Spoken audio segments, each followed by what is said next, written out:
Silahkan di-on-kan kameranya. Silakan di-on-cam kan ya.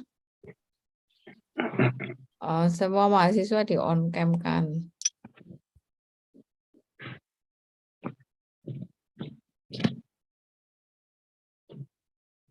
Terima kasih. Silakan Bu Siska. Ya, terima kasih. Saya mulai. Assalamualaikum warahmatullahi wabarakatuh. Welcome to the Master of Law, Faculty of Law, Universitas Brawijaya Public Guest Lecture, 7 November 2022. The theme today lecture is Protecting Child from Internet Under Technology Law.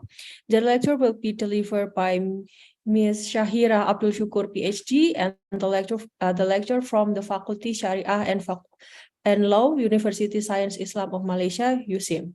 And the moderator for today lecture is Miss Diana Puspitawati, PhD.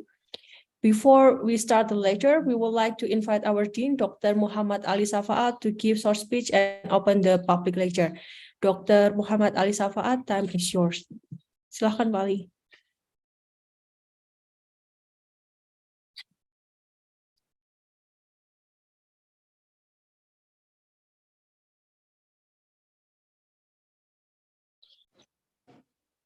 Ali. Assalamualaikum warahmatullahi wabarakatuh. Waalaikumsalam. Good morning, especially for Dr. Syukur, Associate Professor, University Science Islam Malaysia. And good morning for all of the students for the program of Magister of Law, Faculty of Law, Universitas Brawijaya. So Alhamdulillah, this morning we meet in this guest lecture that will be presented by Dr. Shahira Abdul Syukur from University Science Islam Malaysia that will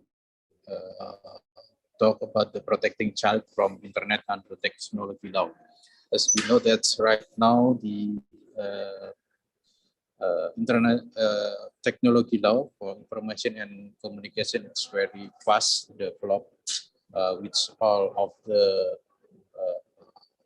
game or the other, and this development is easily accessed by the child, in which of course there is some of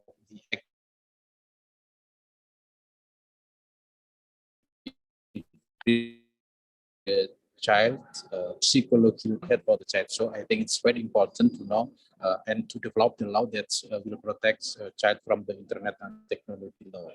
And I think we can learn from Malaysian perspective how the technology law in Malaysia protect the child, and maybe also from the international perspective. Again, in this forum, I would like to express my gratitude for Dr. Shahira Abdul Syukur. And I think we of Universitas Brawijaya have a collaboration with the University Science Islam Malaysia, and we will move forward the collaboration between the two universities in the next time with the other theme of the guest lecture and the form of the collaboration. Again, thank you, and also thank you for Ibu Diana, the Chief of the Magister of Law, Faculty of Law, Universitas Brawijaya, and for all of the participants, the student of the Magister of Law, Faculty of Law, Universitas Brawijaya. Thank you, and by Said Bismillahirrahmanirrahim, we officially open this guest lecture. Thank you very much. Assalamualaikum warahmatullahi wabarakatuh. Waalaikumsalam warahmatullahi wabarakatuh. Thanks a lot, Dr. Muhammad Ali Safaat. Without further ado, maybe we will start the public lecture. For it, I would like to give the screen to Mrs. Diana Puspitawati, PhD. Bu Diana Puspitawati, PhD, time is yours.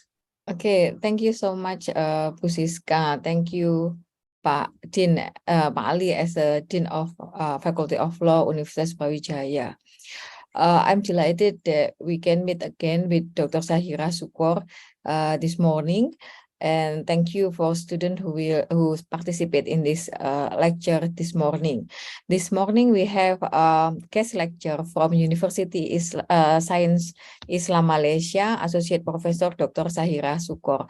Dr. Sahira Sukor is an associate professor graduated from University International Islamic University, right? Dr. Sahira, Malaysia International Islamic University of Malaysia, and from Kuliah University at UK. Her research interests include child law, internet law, comparative law, and Dr. Sahira also accredited mediator that have certification in mediation. So we are very lucky today to have Dr. Sahira as our guest lecturer. She has tremendously write about a lot of the internet, child protection, and also dispute resolution. So without further ado, I will give a screen for Dr. Sahira. We have what time? How long we have the time, Musiska? Maybe 2 1 hours actually, but it's up to you, both of you. yeah. I mean, 2 hours including Question and answer. question and answer. But Dr. Sahira, take your time. Don't be so hurry. Okay, thank you so much. Again, Dr. Sahira, the screen is yours. Okay, thank you very much. Assalamualaikum warahmatullahi ta'ala wabarakatuh. I hope that all of you can hear my voice clearly. First and foremost, I'd like to thank Dr. Ali Shafaat, the Dean Faculty of Law for Brawijaya University, the moderator, Ms. Diana Puspitawati, PhD, and also the contact person in charge, Ms. Francisca Susanto. So I hope that I have pronounced your name correctly. And to the beloved student, okay, I hope all of you are in the pink of health. And I know that the situation here, as in Malaysia, on off as regard to COVID as well as influenza. So Alhamdulillah, okay, it's a great pleasure for me to talk on my area that I've been working since 2005 on child protection on the internet.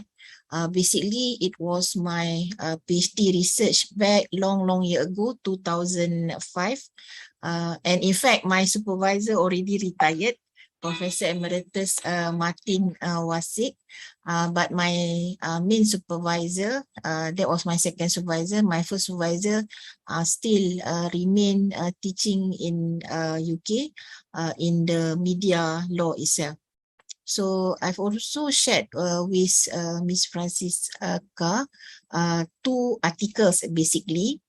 Firstly, article that I've started to explore on child protection on the internet, where it was a comparative study between Malaysian law and English law. And secondly is the recent article on sexting, okay, on the internet, where nowadays we know that our young people, our young teenagers, they tend to share everything online. But my focus is based more on children and teenagers. Okay, we also have cases involving adult, but this is another story. Okay, on the communication itself. So let me share the screen, okay, with all of you.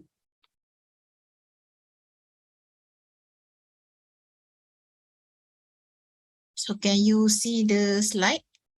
Yes.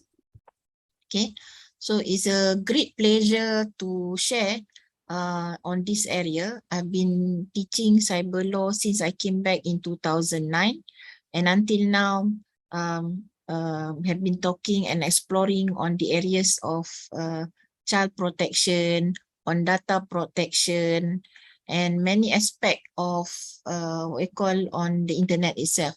So currently, I'm developing a manuscript on victimization on the internet and what is the perspective from the legal perspective itself.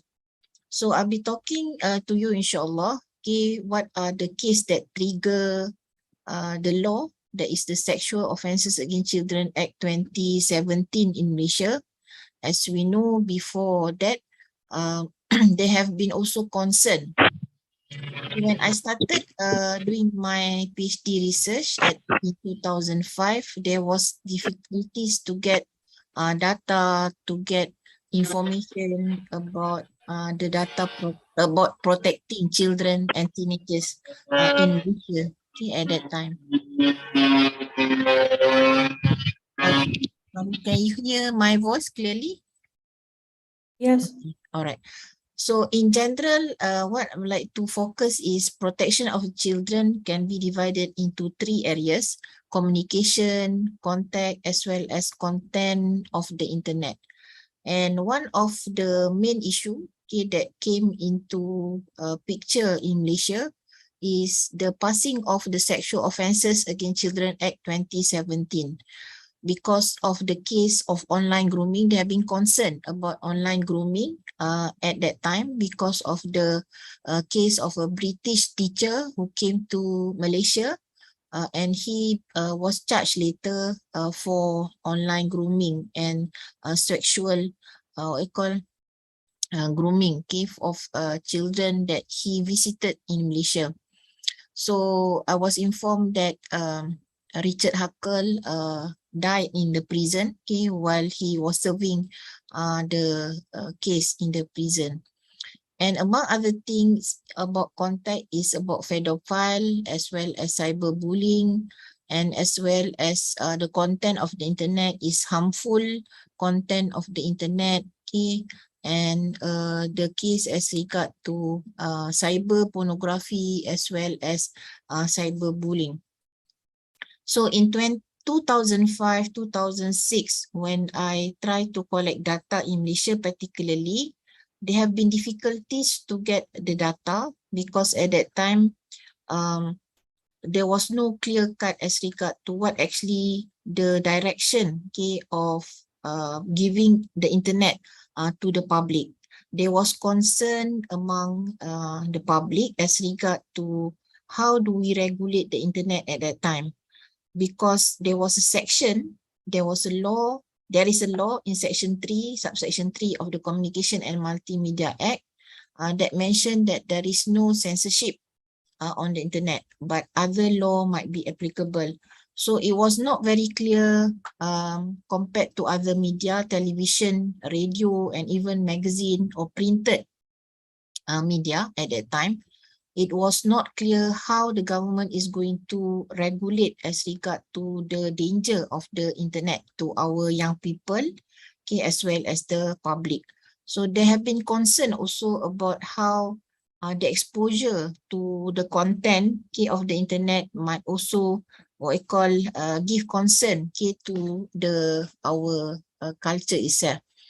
And in fact, in 2007, okay, according to one of the expert in England mentioned that in ASEAN countries, okay, Malaysia, Singapore at that time, Indonesia, Brunei, they was not very concerned about 2007. Okay, not much literature pertaining to protection of children at that time, particularly when they do communicate on the internet itself. So we know that the main purpose of using the internet, okay, this is what has been highlighted by the regulatory body in Malaysia, that is MCMC, or is known as Malaysian Communication and Multimedia, is to get information. And started 2012, we start to use Facebook, or earlier than that. And then communication by text, leisure, education, and how to operate a home business, okay, especially since the lockdown 18 March 2020, we are forced to have everything online, meeting online, okay, as what we are discussing at the moment also online, okay, operating a home business online, downloading, upgrading software, shopping, reservation, watching streaming, online television, and even file sharing. So what I've been informed also that this year the Malaysian government has passed also digital banking, where you can't see the building of the bank, but it is allowed to operate through the online platform. So as you can see that protecting children actually is a delicate issue, okay, on the internet. And if we look at the development of developed countries, even in United States, in Australia, in United Kingdom, okay, they have been attempt to provide policy as what is being conducted in UK, for example, online harms on the internet. So they are looking at what are the harms that can contribute to our young people and also children, especially vulnerable people, okay, who cannot decide whether this is correct, this is wrong accordingly. So this is a work that have been go through for some times. And as we can see, COVID-19 has forced everyone, okay, and it reflect also on communication, contact, and content of the internet. And in an article, recent article that was published this year or last year, sexting, for example, become a concern, as we know that our young people, our teenagers, they use mobile phone to communicate, to follow the classes, okay, and at the same time, they have been misused, okay, by irresponsible adult, okay, to influence children and young people to sexting, for example, which is a very what I call a very a concern, okay, among the public, okay, and whether what are the policies that are available. Okay, so when I did my comparative study, okay, between Malaysia and also Malaysia and English law, the center to the comparative study is the United Nations Convention on the Child's Right, okay, which I've also shared an article which I presented when I was in Kiel in British Irish Computer Bilater what you call Bilater conference, where we look at the center of the debate is about the United Nations Convention. As we know that United Nations Convention on the Right of the Children, for example, the right to protection, participatory right of children and parents, and state responsibility also in protecting the children, especially in cyberbullying. And if we look at the principle of loco parentis, which is applicable, okay, to our educators, to our school, what are the responsibility of teachers, okay, as well as state responsibility in protecting children. So Dr. Ibu Diana, if there is any question for the student, they want to ask me, they can interrupt me while the discussion. Oh, okay, that will be fine. So Alright. student, if you have answer, you can interrupt Dr. Sahira, or alternatively, you can write it on the chat feature of this Zoom. Yeah. Okay. Yeah. Thank you, Dr. Diana. So one part of the child protection is child pornography, which is a form of child exploitation. And this is the first law, okay, that has been passed in Malaysia. And I believe that the law became a law because of the political will from the opposition as well as from the government to have a law that protect our children when they are online. There have been also investigation and also case study that have been shared by journalists, the Star newspaper, where they try to investigate whether actually there is adult who misuse, okay, the communication that they build on the internet. So because of the pressure, okay, from the public as well as awareness as regard to there is a need to have a specific law, because this was not the first case. Before the case of Richard Huckle, a pedophile who has been charged in England, okay, a teacher, okay, who came to British and taught children in Malaysia, and at the end of the day, he was caught because of having sexual images in his computer, and he was sent to jail for the offences. So that was not the first case basically happened in Malaysia, but there was also a case in 2006 where this girl get to know a man, okay, a 12 years old girl, okay, get to know a man, okay, while chatting online. So she decided to meet this man, okay, in a commuter station, okay, in Kuala Lumpur. But there was no specific law to bring a case to this man, okay, and they tried to run away. Okay, and this man tried to persuade him for sexual grooming and so on. But at that time, there was no specific law to charge this man. So this man was charged under penal code under kidnapping. So what we try to highlight here is the preparation of this man, okay, to groom this innocent girl, okay, to believe him, okay, that he will protect her, that how to show love is by having sex. So that was the problem, okay, that we have about pedophile, okay, an adult who like to engage children, okay, for sexual purposes. And some children, okay, they innocently believe that in order to show love, you have to have sex with that person. So the Sexual Offences Against Children Act is an offence relating to child pornography, where a child or person appearing to be a child engaged in sexually explicit conduct or realistic or graphic images. This is the concern where some people, they are addicted to watch these graphic images of a child, okay, engaged in sexually explicit conduct, whether by visual pictures or just by listening to the conduct, or written through electronic, mechanical, digital, optional or magnetic or manually crafted. And unfortunately, Malaysia top 3, okay, in Southeast Asia for online child pornography. This is what has been found during the pandemic COVID-19. Okay, perhaps everyone locked down at home.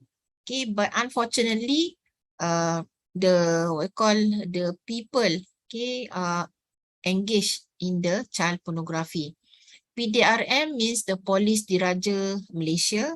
They have received 10 of 1,000 on IP addresses suspecting on sharing online child pornography itself.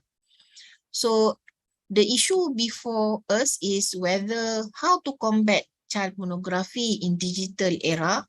Is Malaysian law adequate to meet the digital challenge? Okay, I believe it is not only in Malaysia, but it is an ASEAN level. The question that need to be asked among the ASEAN members, whether the existing law is sufficient to protect our children. For sometimes they have been emphasized on discussion on child abuse as well as child pornography, and how other jurisdiction also, okay, approach about the issue of child pornography. And there have been a research, for example, conducted by Dr. Juria. Dr. Juria, she analyzed the sufficiency of Malaysian law, okay, as well as there have been ongoing research by Nabila Hani Ahmad Zuhaidi on monitoring child pornography or ICP in Malaysia. So it examined the issue of detection of monitoring of internet child pornography crimes in Malaysia. It highlighted what are the problems faced on dealing with the issue of child photography or child pornography in Malaysia. So compared to England, when I did my research back in 2005, I found that in England there have been Internet Watch Foundation, okay, an agency which assists and help the public to report on the child pornography images if the public found images that are show that children are being abused sexually. Whereas at that time, 2005, there was no specific agency in Malaysia. And again, when I did an interview also with a social worker in Malaysia, according to the social worker, there was no data, there was no report pertaining to child pornography. Whereas outside Malaysia, people were talking about sexual images, okay, that can be easily accessed on the internet. Okay, you can download everything, and that was in 2005, 2006, 7, 8, until I completed my research. So one of the question that raised is also about the sexual images, okay, that are available online. Okay, how do we cater this problem, and how do we cater the issue also because at one time it can lead to cyber bullying itself. Okay, this happen when the pictures are being taken among two teenager consensus. Okay, as we know that children are being defined under the United Nations Convention on the Child's Right are those below 18 years old. Therefore, our teenagers, okay, 14, 15, 16, 17, okay, some of them or few of them might be involved with these sexual activities. And to our surprise, they recorded the activities, and later it become what we call extortion between them. So there have been issue, okay, about bullying, okay, about extortion, okay, forcing someone, okay, to for money and so on. So the issue of sexual images also became an issue, okay, to the public itself. And we also have cases, okay, and in our comparison also in combating child pornography in digital era, okay, compared to UK, US, and even Korea, okay, they have legislated against the production, possession, and also distribution of child pornography in whatever form. So this cover online and offline material regarding child pornography materials. Each countries have their own specific law that address the criminalization of child pornography. If we compare to the existing law that we have in Malaysia, we have the Printing Presses and Publication Act, the Film Censorship Act, and the Penal Code, Kanun Keseksayaan Jenayah, which is to regulate on printing medium and film. Whereas the Communication and Multimedia Act and Consumer Content Code basically is to supervise on indecent, obscene, as well as offensive online contents. And the computer crime, okay, is to provide offenses, okay, against the misuse, okay, of the computer. So these are the available law, and on top of that, the recent law that we have is the Sexual Offences Against Children Act 2017. So what you can say that even the law is there, okay, it is about the enforcement, okay, itself might also what you call become a concern, okay, to the public itself. So the problem, okay, that at that time we have only, there is no specific law, and there was only section 292 of the Penal Code, and section 5, for example, only focuses on offline world, okay, rather online material. So the question is that whatever that is available, whatever law that is available offline, should it be also available online? So this is the query, okay, that the policy maker have to think. Whatever that you regulate offline, it should also be regulated online. So the issue, as I mentioned earlier, the non-censorship policy over internet under the Communication Multimedia Act, CMA, stand for the Communication Multimedia Act, also has effect by allowing access to pornography material. In 2006, there was a research conducted, okay, among school children. How do school children use internet, and what are the things that surprise them when they use the internet? 9 out of 10 students found that they accidentally open pornography website okay, pictures, indecent pictures during their search for their school activities. That was in 2006. So during the pandemic COVID-19, okay, during the lockdown, okay, as we are moving now to endemic, we also found that these are the problems that being faced by the young people as well as children. Exposure to the content or to the material that are supposed not to be exposed to them at the young age.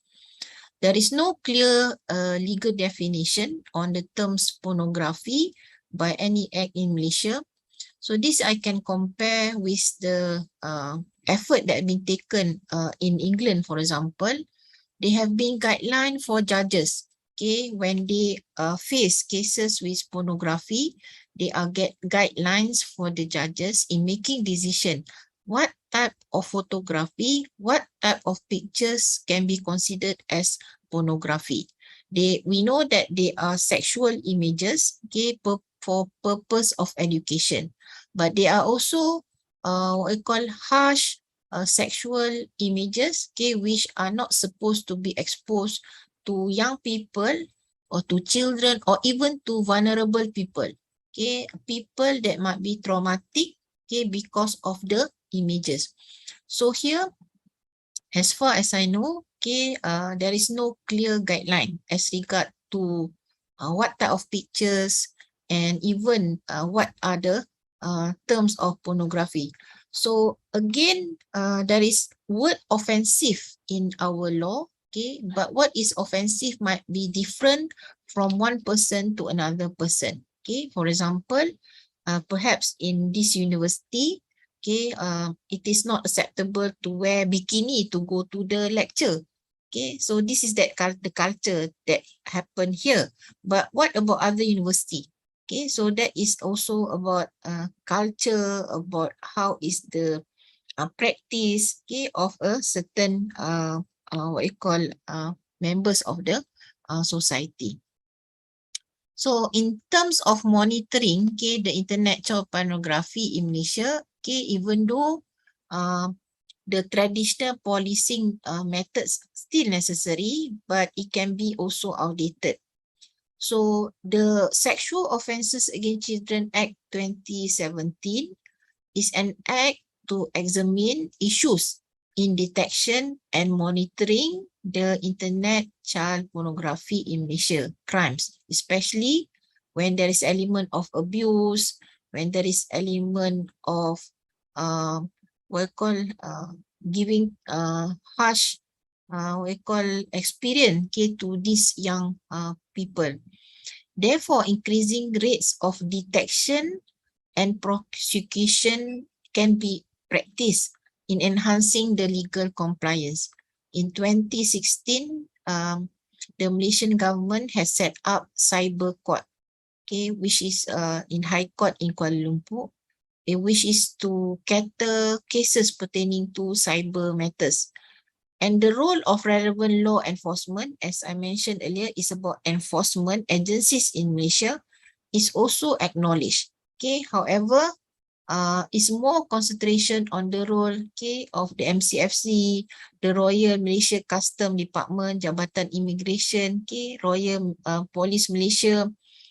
And one of the aspect that we found that the Royal Police Malaysia, okay, has also introduced internet crime against children or child online protective services, okay, to monitor software to support, okay, the internet child pornography investigation. As we know that we also need to train our police, okay, in order to trace what we call and investigate as regard to the images, okay, on the computer as well as on the internet. So it can be used as monitoring and the activities of internet child pornography offenders, and it can be helping the authorities to bring evidence, okay, which authorities can prosecute this offender. And the problems, okay, as we mentioned, the law enforcement agency may be more eager to pursue case if the clear digital proof of crime demonstrate its seriousness. So if you watch a series of CSI, for example, crime investigation, okay, that is the part of forensic, okay, that is the importance of forensic detection of digital evidence, okay, is getting placed in the court of law.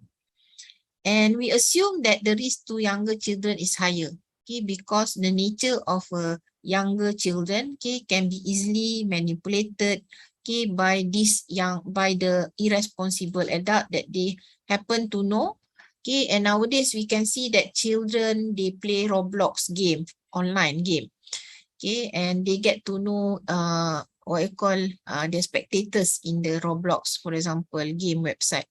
So they communicate, and we do not know actually whether they are communicating with the same age or they are communicating with adult. And there have been general lack of official complaints, okay, to the regulator MCMC as well as to the Royal Malaysian Police, okay, pertaining to the problem, okay, that been faced by the children as well as the young people. And parents sometimes do not know, and they feel that internet is the new babysitter.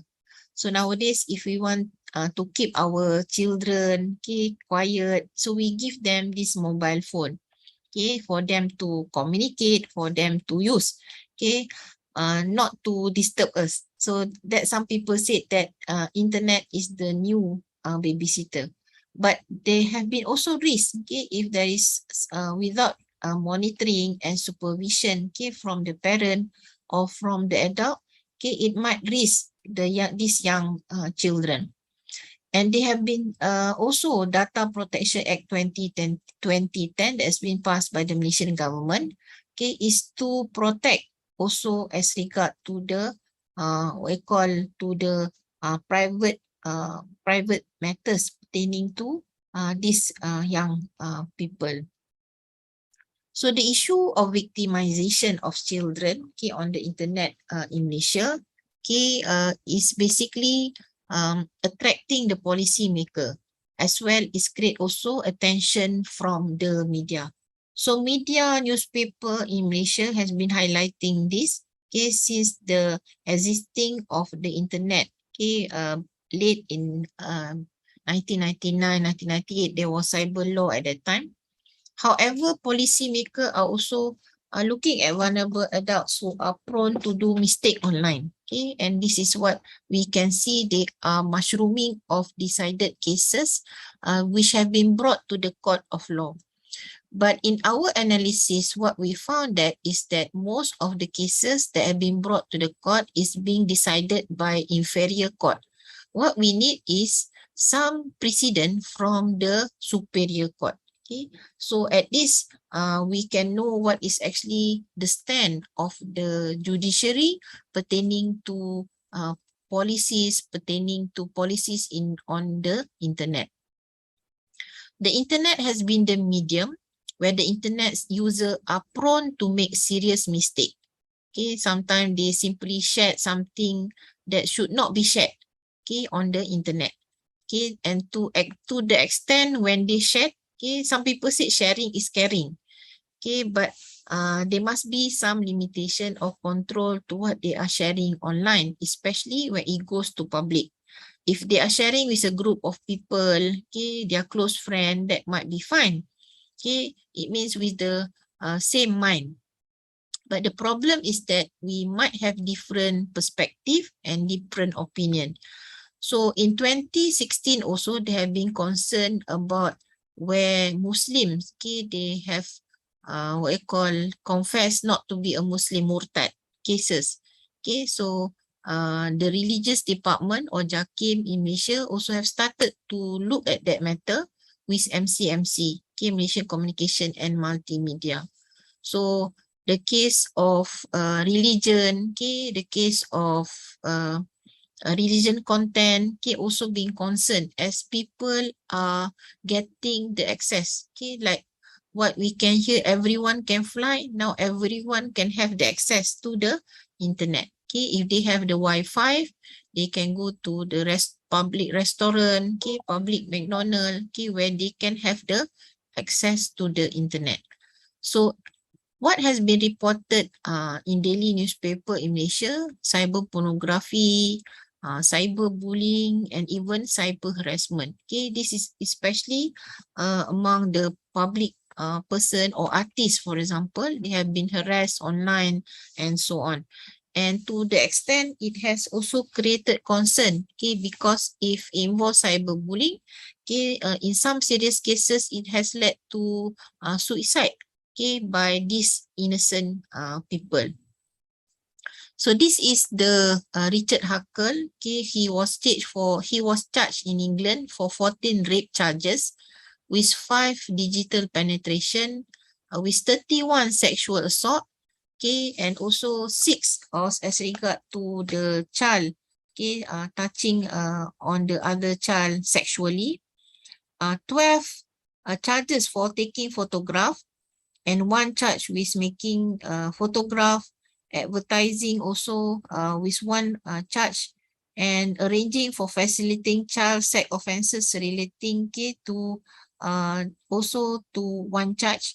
So this man came to Malaysia, okay, and as a result of his case being heard in England, they have been concerned about government, okay, movement to come out with specific law to show the commitment of the government and others to curb sexual abuses against children and protecting them holistically. So as you can see, this is the picture, okay, and also the act that has been passed by the Malaysian government since 2017. So since then, okay, in one of the paper that have been developed also on whether the sexual offender need to be registered in Malaysia or not. This is important because we know that there are cases where it happened to be this sexual offender work closely with children as a teacher, okay, as a doctor, as people, as a position that the public trust.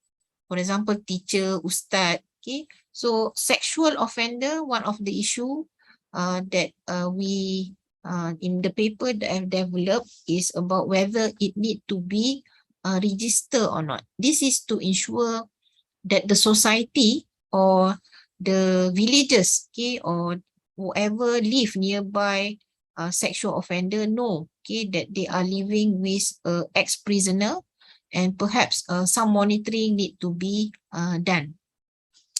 And in fact, in 2019, the Malaysian government also has passed a law, okay, to look at every sexual offender need to be registered. Okay, so sexual offender is very wide. This also include those who are involved with what you call involved with online, okay, sexual offender. So the question is that whether the government is capable to trace sexual offender, where do they live, and so on. Okay, so this became an issue. Okay, and in 2020, just before the COVID, the government decided not to basically enforce because of the problem, okay, economic problem. That's what they said in terms of enforcing the registration of sexual offender. But again, as we can see that in today's society, it need you to declare before you take any job or responsibility. For example, like a teacher, ustad, ustazah, okay, you have to declare whether you have a criminal record, especially for sexual offender. So this is a work in progress actually, okay, whether it is possible or not, because as we know, during the pandemic COVID-19, there is also application, okay, My Sejahtera, which can trace and detect, okay, on your move, when you move around, okay, that is to prevent COVID. So whether we need such application for the sexual offender, okay, to register where their whereabouts. So this is also a concern among the public. So again, this law, okay, can be seen from several law that has been enforced overseas because of the case of sexual offender. And the issue of cyber pornography, if we can see, it can be divided into two aspects. Is force children and women to pose for pornography. Okay, you force them. Secondly, there are also children and women who willing to act for pornography materials. So in one of the article that I've already published is about victimization of children and women on the internet. Okay, so these two groups, okay, are being seen as very fragile when they use the internet. So and we can see that Malaysian Malaysian are actively engaged in social networking such as Facebook, Instagram, okay, TikTok nowadays. Okay, so they like to share the pictures, okay, with the public. And we don't have specific law to criminalize child pornography before this, okay, until we have the Sexual Offences Against Children Act 2017. So at that time, there was 4 problems, okay, about the inadequacy of law in curbing child pornography in Malaysia. The existing law at that time do not mention specific provision on possession of indecent or obscene images online as a crime. Okay, so that's why we can see that having the images, okay, are not considered as a crime. And as what we have mentioned earlier, there is no clear definition on the terms pornography, child pornography, obscenity, and indecency. So it is difficult for the prosecution to charge people who possess indecent images. And the policy, as I stressed before, the non-censorship on the internet has given the possibility to access to pornographic materials and website. And until now, there have been lack of judicial interpretation on issues pertaining to offensive content. So this is the research that has been conducted by Dr. Juria Abdul Jalil in 2015. But this problem still have occurred until now. And we can see there is a lack of training among the enforcement and a dedicated agency to curb pornography online. In other words, if we are the victims, we do not know to whom that we shall report. Okay. Yes, we can report to the police. Okay, but what would be the implication of the report? Another aspect that is also increasing concern is about cyberbullying. And this is basically a concern among children, okay, especially as we can see below 18 years old. Words recorded online is simply a joke and it will not hurt anyone for some people. But it seems that it widely reported at school and among school children compared to cyberbullying towards women. And no significant differences for gender on age on cyberbullying activities. And in a research conducted by Mary J. Merritt and Won Yun Chu in 2016, 51% had been invited to meet offline with an online meeting acquaintance, and 30% compiled 1,005 respondents who went to offline meetings. So after they get to know online, okay, they try to meet offline. And 55% had meeting with more than 6 people. And according to this research, verbal, physical, or sexual were reported. And 5.5% were forced sexual intercourse. Okay, after they met online, they get to know each other offline, okay, face to face. And 5.5% were forced reported sexual intercourse. So cyberbullying was regarded as the action of anonymous coward who sought to disrupt social networks, and act should be distinguished from banter. Okay, so there was also a case where a Sarawakian girl, okay, she posted in her Instagram or Twitter asking the public, okay, whether she should commit suicide or not. So majority, okay, of the public who actually follow her Instagram, if I'm not mistaken, Instagram, said that she should commit suicide. And this this unlucky girl, okay, at the end she committed suicide. So something that have to do also with mental health of the internet user, especially our young, fragile children, okay, when they use the internet. So like in this case, as a picture of a girl, I'm on my way to take my own life. Yes, you have win this battle, goodbye world, and yes, bullying kills. So as early as 2006, there was also conference in New Zealand, okay, to discuss on the effect of cyberbullying because of cases that involve children who take their own life because of cyberbullying on the internet.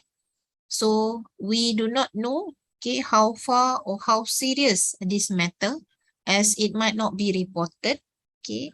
But actually cyberbullying trigger mental health among our children and young people, okay.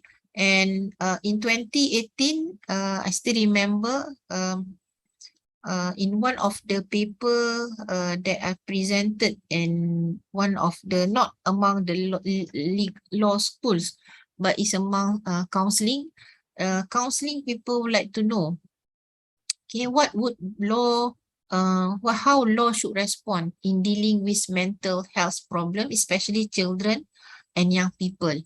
And this might trigger from what we call the communication, okay, that they get through using the internet.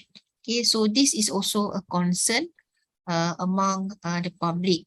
Okay, and we cannot blame these young people or children, okay, saying that they are not strong enough for cyberbullying and so on. Okay, so there are many aspects that need to be also looked, whether perhaps this internet user need treatment actually, okay, need treatment, okay, for their mental health. So this is example, okay, of a picture, okay, calling name, okay, every day I think why I'm still here, like nobody like me, I wanted to die so bad, okay. So these are the things that have been shared online. So this is the concern, okay, of not only for the parents, okay, but also for the public. So as we can see, cyberbullying, okay, itself, what are the methods of cyberbullying? Whether there is a law that regulates cyberbullying in Malaysia, and whether we need to criminalize cyberbullying in Malaysia, and whether legal challenges in drafting the legislation for cyberbullying. Okay, and these are the things when you look from cyber pornography, we move on to cyberbullying. So these are the social incident, okay, that happen online when they use the internet. At one time, myself and with several non-government organization, NGO, we volunteer ourselves to look whether Malaysia should have cyber harassment law also, okay, at that time to be brought to the Malaysian Parliament. But the campaign to have something to protect children from sexual images, from online grooming, are more compared to the issue of cyber harassment in public in general. So that's why Sexual Offences Against Children Act 2017, okay, was passed by the Malaysian government, and it was triggered by the case of Richard Huckle and the concern of newspaper and also the non-government organization. So these are the example, okay, which involve cyberbullying. For example, suicide of K-pop Korean star Suli put spotlight on the cyber, what we call cyberbullying about Suli, who was found dead in her home, okay, sparking a closer look, okay, as a musician, okay, and also the target of cruel internet trolls. So the question is, to what extent also we should regulate internet trolls. So it might be a nightmare for the policymaker, okay, as well as enforcement to look. And a 20-year-old girl, for example, okay, so this is not a child, okay, but from Penang, okay, one part in Malaysia, committed suicide after Facebook page spread fake information and cyber bully about herself. Okay, so ignorance perhaps is a bliss nowadays. Okay, where you cannot simply read everything at your page, Facebook page. Okay, especially if it is written something that is harsh, something which is against you. So, what is cyberbullying? Okay, United Nations itself has also conducted international research where it was found a third of young people polled by United Nations reported being a victim of online bullying. And it is an aggressive act or behavior that is carried out using electronic means. Okay, nowadays, almost everyone has a mobile phone by a group or individual repeatedly and over time against a victim who cannot easily defend him or herself. As we know, our young children, our young girls and boys, sometimes they are reluctant to share with their parents of their sufferings and they suffer alone.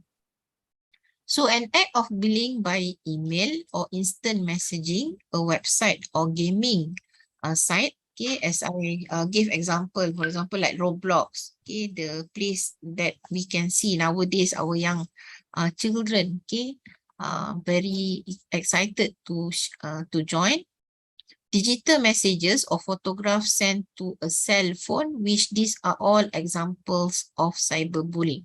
So as a parent, it is impossible to check the mobile phone of our child. If it happen to be, you have 10 children, it is mission impossible. And in fact, we also have our own group. We have also to look also. And it is a sad to find that Malaysia ranks second in ASEAN for cyberbullying among young people in 2020, showing that cyberbullying is becoming a more prevalent problem in this country. And in 3 out of 10 Malaysian teenagers are cyberbullied, and 28% of 6,953 young people in Malaysia poll indicate they have been victims of online bullying. And 43% of these young people experiencing it through online games, as I shared earlier, private messaging and social networking, Facebook, Instagram, WhatsApp, YouTube, Twitter, and nowadays our young people are also active in TikTok. Okay, they said they can generate income. Okay, they can become a millionaire, but at the same time, they are also being exposed themselves to cyber bullying. So this is not only a Malaysian scenario, it happened in other countries itself. So these are the method of cyberbullying. It can be cyber harassment, exclusion, impersonation, outing and tricky, cyber stalking and denigration. And it is set to see if our young children, okay, at the age of 7, 8, 9, okay, they are competing each other, okay, to get a mobile phone. Okay, it become a trend. Okay, and we know that during pandemic COVID-19, parents are also struggle, the guardian are also struggling to give them access to this mobile phone. Sometimes they have to share, okay, because of the limitation that they face in order to access to school activities. So that was the problem. So the cyber harassment, for example, it meant to cause emotional distress to the victim. And for cyber stalking, the messages sometimes sent become threatening in nature, okay, to the extent the child himself, okay, felt insecure, okay. And denigration involves attacking a person's character either privately or publicly, okay. So nowadays, in order to teach our young people, our young generation to use the proper words, to observe manners is very challenging, okay, because they might say that, oh, I've seen this in the internet, okay, why this word can be used easily. So it's not an easy task for young parents who have young children to teach them about ethics and manners, okay, in using the a mobile phone, in using the internet. So there are scenarios where these young children have been excluded. Okay, entails the creation of online group or website from which the target is then blackballed. Okay, and there have been also cases of impersonation when the bully assumed the online identity of someone else with the intention to harm the other people.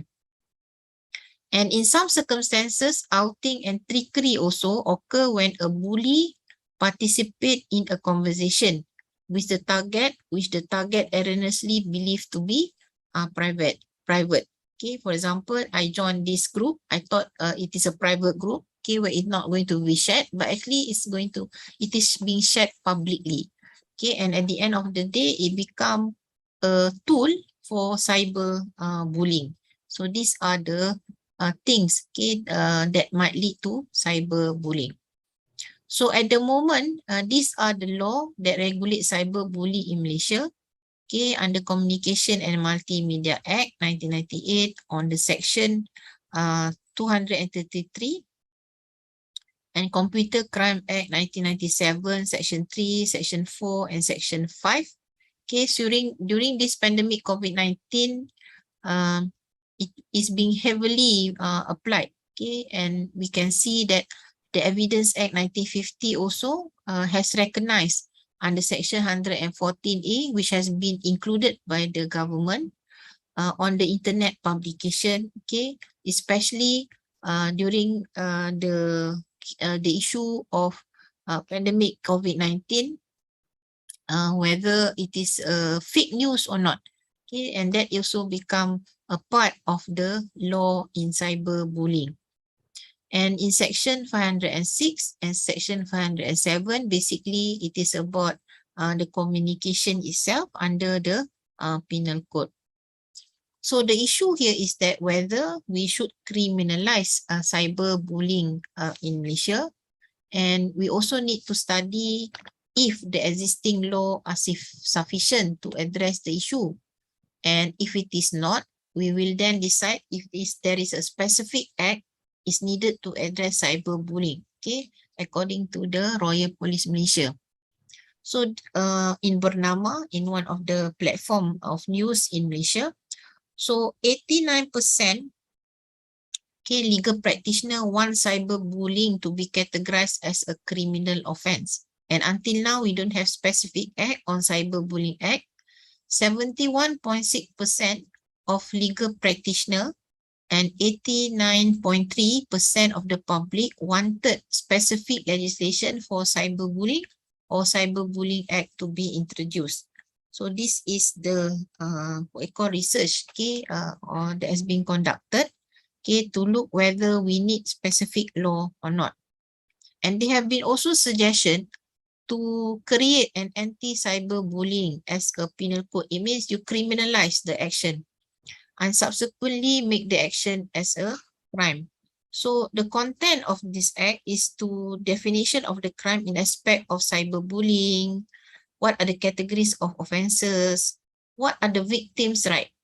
Okay, the question now is that sometimes the victims lodge a complaint or make a report. Okay, but the public, okay, might condemn the victim because they said it can be only fake accusation and so on. So what would be the offender's punishment? What are the complaint? What are the channels to lodge complaint? And at the same time, we cannot forget what is the social media like Facebook, Instagram, and internet service provider roles and obligation, and offenders treatment, and what are the rehabilitation. And this issue of rehabilitation for lawmakers policy, they cannot stand alone, but they also have to work together with the medical people, with the psychiatric, with the counselors, in order to know what is the treatment for the offender, what is the rehabilitation, what is the solution, okay, for the rehabilitation. So in my personal view, to criminalize cyberbullying in Malaysia, there are many aspects that need to be addressed by the policymaker. We cannot simply send this cyber bully to the prison, but you also have to check whether the mental stage of this cyber bully, okay, they have problems or not. Okay, and we as a lawmaker policy do not have the authority and we don't have the expertise to acknowledge whether this person has a problem or not with their mental or not. So criminalizing cyberbullying in Malaysia, okay, whether the way forward, there are many aspects that need to be addressed by any policy makers. So we compare to the United States. Okay, if you can see here in Missouri, in Oregon, okay, in Missouri, it is a crime that you can send to jail or you have to pay fine. Another state, including Ohio and Virginia, have amended also existing legislation to address cyberbullying. Oregon also, a bully charged with criminal offense may face hefty fine, lengthy imprisonment, okay, or both. Okay, for example, telephonic harassment is a Class B misdemeanor. So these are the categorization that has been done by the American law, by the states in America. And in North Carolina, for example, they have enacted specific law on cyberbullying to protect our kid, or cyberbullying legislation make it is a misdemeanor to engage in cyberbullying. Similarly, in North Dakota, okay, which expanded the definition of bullying to include cyberbullying occurring off school property. So in other country in US, for example, in the state in US, they have been effort to make it cyberbullying as a crime, okay, to ensure that the offender, okay, will be sent to prison. But we know that if you have a criminal record, the effect might be not a bright future, especially for the young people. So what are the challenges in drafting the legislation for cyberbullying? Until now, 2022, okay, we only going to have 2 months before 2023. So how fast the time flies. Whether cyberbullying should be an independent criminal act. So it has been debated by legal scholars whether cyberbullying should be an independent criminal act. There have been dispute, okay, whether cyberbullying can be analyzed as a criminal act and could be regulated by law. Of course, we need to see what are the approaches, what are the consequences and the intervention, okay, in getting the solution. And there have been new intended cyberbullying, targeting cyberbullying act. We create new crimes that overlap with existing one, okay, and the current situation in Malaysia is the issue of scam, okay, that has been suffered, okay, by especially the old generation, to the extent that the Central Bank of Malaysia have give warning, okay, and reminder about scam. So how to criminalize cyberbullying also become an issue. If we look at the existing law that we have, that is Section 211 and Section 233 of the Communication and Multimedia Act, it is sufficient. No need for the government to create a specific act that is on cyberbullying. What is being needed is a comprehensive implementation of the Communication and Multimedia Act, as well as improvement in terms of investigation and as well as in terms of prosecution. This is what has been suggested, okay, on how to enforce the existing law that we have, is to improve the standard of procedures in investigation and prosecution. And more officer, especially police officer, need to be trained, okay, on how to conduct investigation, how to have the skill to prosecute also. Okay, so these two areas need to be developed, need to be trained also, okay, because during our first degree for Bachelor of Law, we are being taught and exposed how to be a lawyer, how to learning the substantive of the law itself. but in terms of investigation, you need to have skill. Okay, and that skill can be exposed through training, to exposure to the real cases, okay, of investigation as well as prosecution. And I think if you watch a movie CSI, okay, police and so on, okay, you can see that it is a skill, okay, that you develop through the exposure while you work, okay, as a investigator and so on. So these are the legal challenges, okay, that might be faced in drafting the legislation, okay, for cyberbullying.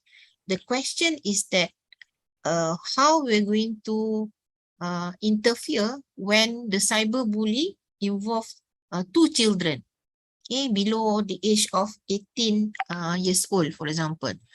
Therefore, in my study, I also suggest that there's a parental responsibility law under the Child Act 20 Child Act in Malaysia, which mentioned it is the responsibility, parental responsibility, okay, not to ignore their child. So there is no specific definition how parents should run their responsibility, but this is a very fragile area. Okay, we are not teaching parent how to be parent, okay, because some parent might be sensitive. So there have been also exposure or classes, okay, just like before Muslim couple, they want to get married, they have to undergo some classes, okay, exposure to what are the hukum hakam, for example, as a good husband and wife. So I believe that there is also a need, okay, for those parents, okay, with young children and young people, okay, at home, to be exposed to what are the danger and what are the good side of having exposed to the internet itself. So this also have been working on parental responsibility law, and this law has been what you call elaborated further if we compare under English law on what are the responsible of parent towards their children specifically.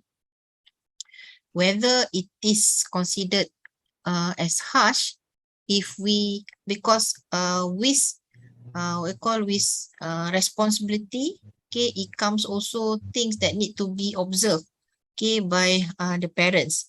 So these are the things that also need to be what we call exposed in terms of parental responsibility law. And we know that in Islam, okay, this is being widely debated on the parental responsibility law. It's not only to give them names, but it's also to give them guidance, okay, to parents, to the children, okay, and so on. So again, it's not only safety on the internet, but safety in this what I call competitive world. So again, parental responsibility law, which also an article that I've written in 2016 on monitoring and supervising children, okay, in using the internet, perhaps nowadays in using the mobile phone. This is especially those children below the age of 10 years old, okay, which might not still do not know how to make decision, okay. So again, if you look at the United Nations Convention on the Child's Right, the child has the right to participate. So to what extent we can give children to participate and use the internet is also something that we should think about, okay, because we don't want the children to be 100% what we call guided by the parents. We need also children to be exposed and learn the risk by themselves. Okay, but that is also another perspective that we are looking, that is on the media literacy. It means that whether our education prepare our young generation to differentiate what is good, what is bad, and how to be a civilized society, for example. And that is also a concern in the curriculum of education itself. Okay, because what is the concern in Malaysia nowadays? Most of the early childhood curriculum is more to exam oriented. Okay, whereas we can see that concern also should be on how to live ethically, how to handle yourself, okay, as a child. So among the thing, okay, that also need to be taught to our young children is the exposure to the media. Okay, that is the media literacy. Okay, a knowledge that expose child at a young age what is correct and what is right, what is wrong, okay, in using the media. So again, that is the issue, okay, of looking at the curriculum, our education itself, okay, because everything start from home. Okay, semuanya bermula dari rumah. Okay, so that's why if you look in the Child Act in Malaysia, we have one specific section on parental responsibility law, even though that section is very general, okay, but that is also a concern on parent who are neglect, who are irresponsible and so on. So whether we can say that we cannot 100% blame the child, okay, when they use the internet, but parents also must be held responsible, okay, because they give the channel to the children to be exposed to this medium of the internet. Beside the definitional challenges, okay, we know that it must be clear and precise language, and the nature of the word cyberbullying, and they have been international network. Cyberbullying through the new media of psychology, for example, the definition of the should not be too detailed or too broad. Cyberbullying should also be used as a basis in defining cyber stalking, grooming, sexting, or cyber harassment, and this definition would lead to incomprehensibility. So another issue, okay, is because of the anonymity, preparators. Yes, any question? Anakku nemulan Putra tolong di on di off kan mic-nya. Okay. Okay. So can we continue? Yes. Bagi yang lainnya, kalau pertanyaannya pakai bahasa Indonesia tak apa. Ya, silakan Dr. Saira.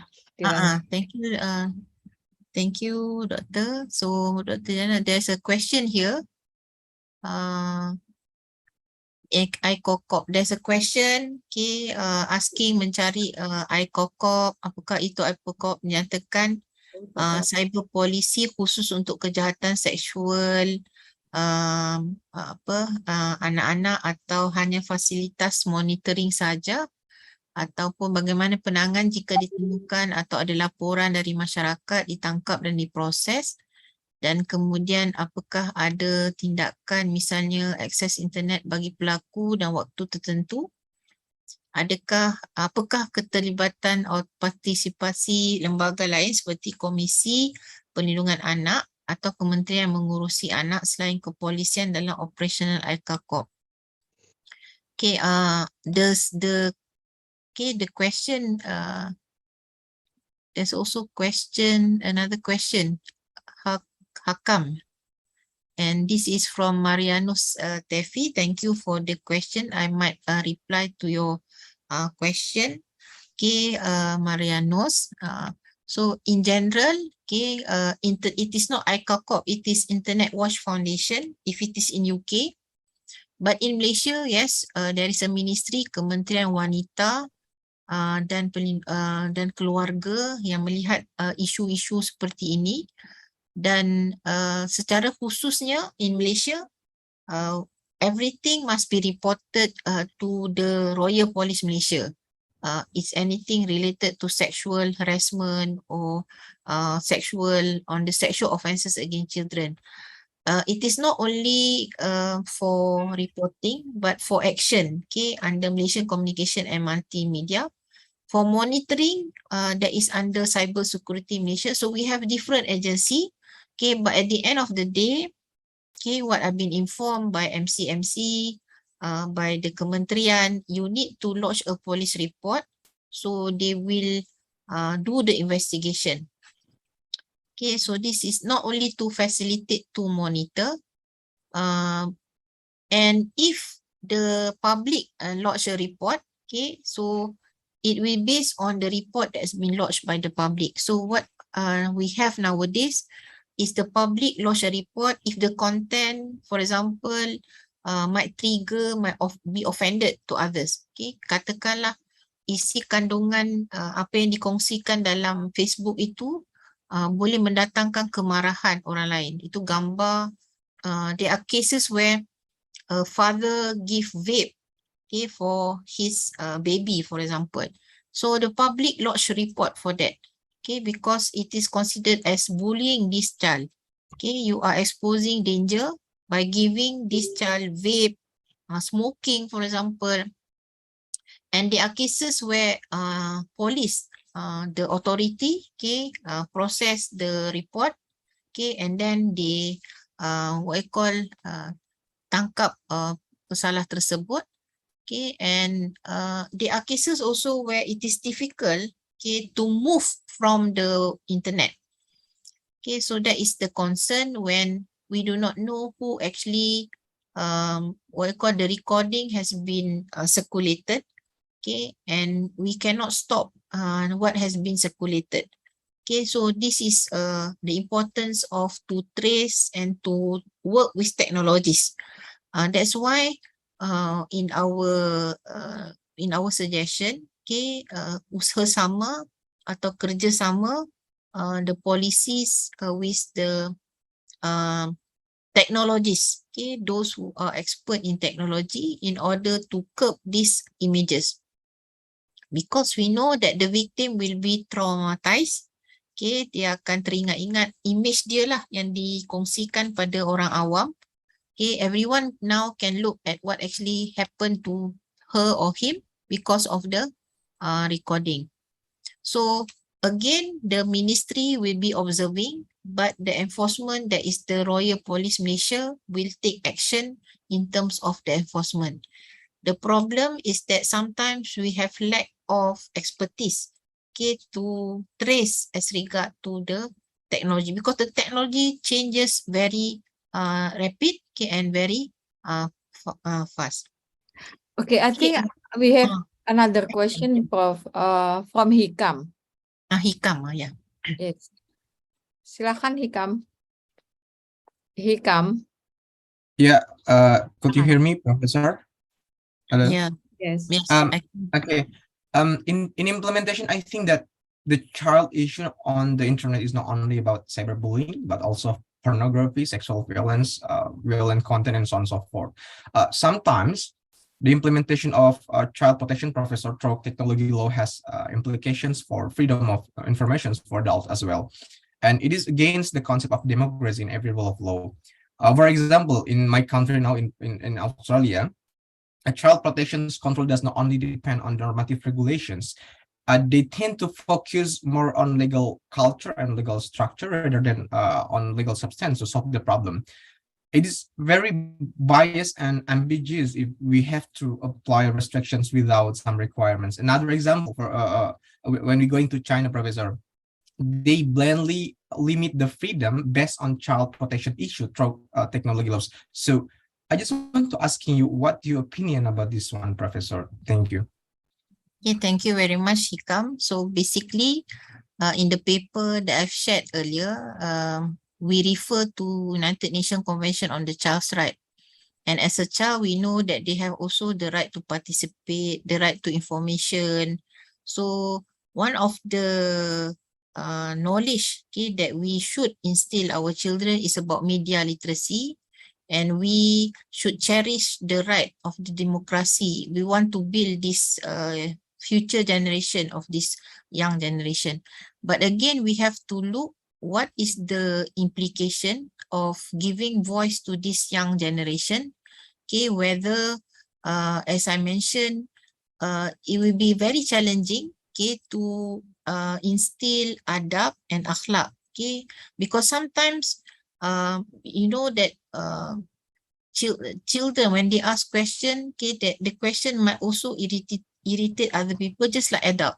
Okay, so these are the things whether how the culture, as what Professor Sonia Livingstone, okay, a media professor from London School of Economics in London, mentioned that despite that it is a global we call phenomena, okay, but again it have to be looked at the local circumstances and at the local upbringing.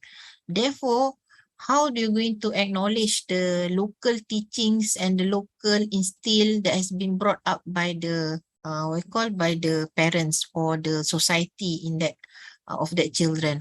So it takes the whole villages, according to one African proverb. It takes the whole villages to look at the upbringing of the child. So yes, in the United Nations Convention on the Child's Right, which it happened to be Somalia and United States did not sign this convention, but Malaysia has already signed this, but with some reservation.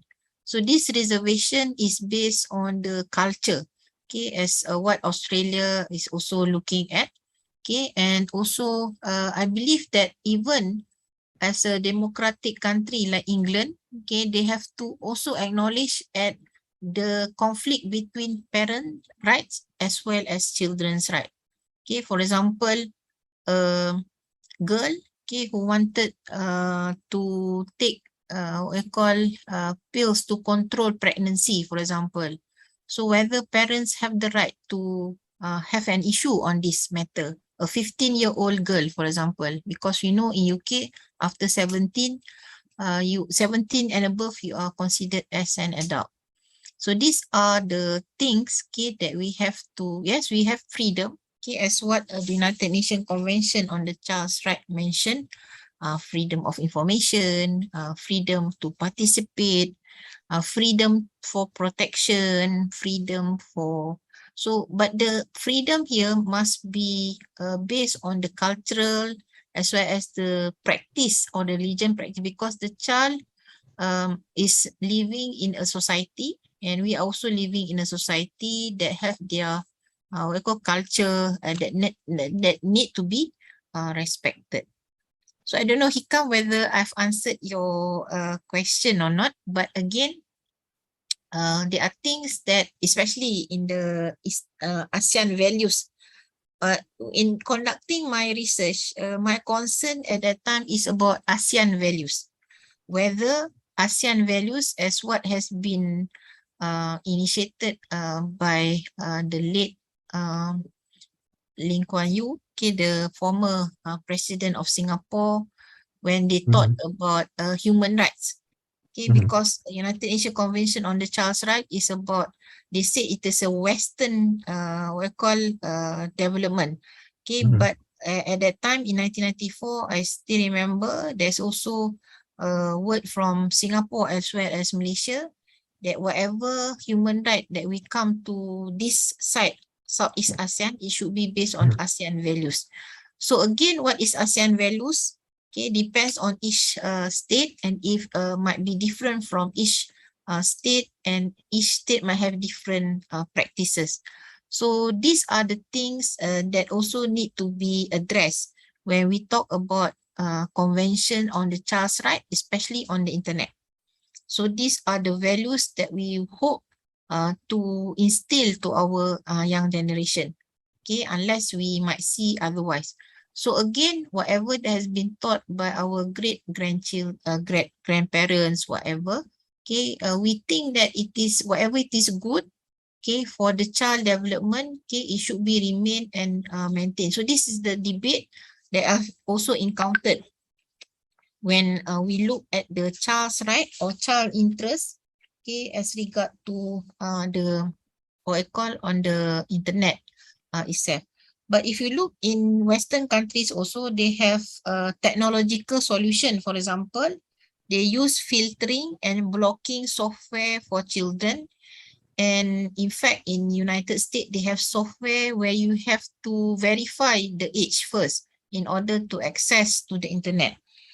And in US, for example, they have Net Nanny, Cyber Patrol, and Surfwatch. Beside the labeling protocol, for example, whether it is suitable for the age of 18 and below. So there are certain websites that have been labeled as inappropriate to children. However, these effort are hindered by the struggle for dominance labeling and also classification criteria. So blocking also available standard. So I have not read the Online Harms Act. I think that is the bill that has been proposed in UK at the moment. They are proposing online harms. What are the harms that can be exposed to the young people as well as vulnerable people? Vulnerable people refer to some people who might have low standard of thinking or IQ. They cannot think wisely, or their implication. There was a one decided case which involved a 16-year-old girl, and she is she has problem with her retarded brain. So the social worker keep on advising her not to use the internet. What happened that she exposed herself to the internet and she invited the public to have sexual sex with her.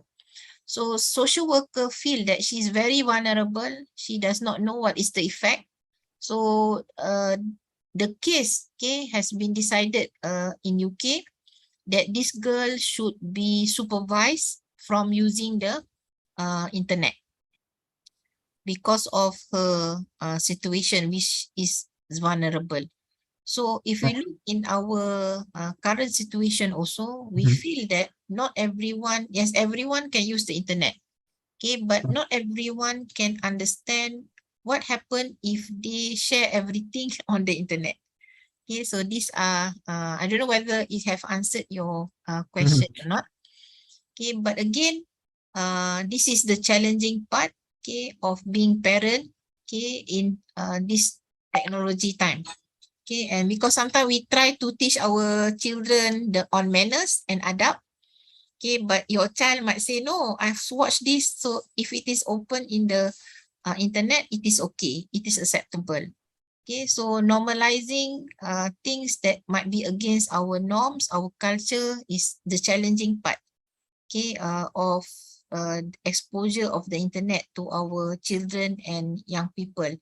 I believe not only young children and young people, but we also have cases, reported cases where the employee misuse the working time, just to serve the internet.